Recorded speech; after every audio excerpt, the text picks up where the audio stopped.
ఆవకాయ ఆంజనేయ కథ మొదలెట్టినాడు చూడారయ్యా శక్తినంతా కూడగట్టి చెట్టు దులిపినాడు అంజయ్య ఎర్ర ఛాయ కోతి అవతార వెంటమాయ కత్తి సేత పట్టకుండా కాయ కోసినాడు కపిలయ్యా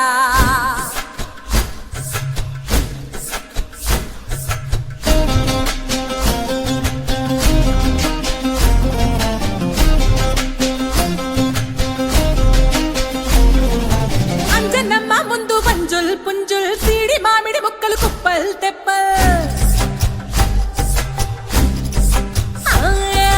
అంజనమ్మ ముందు పంజుల్ పుంజుల్ సీడి మామిడి ముక్కలు కుప్పల్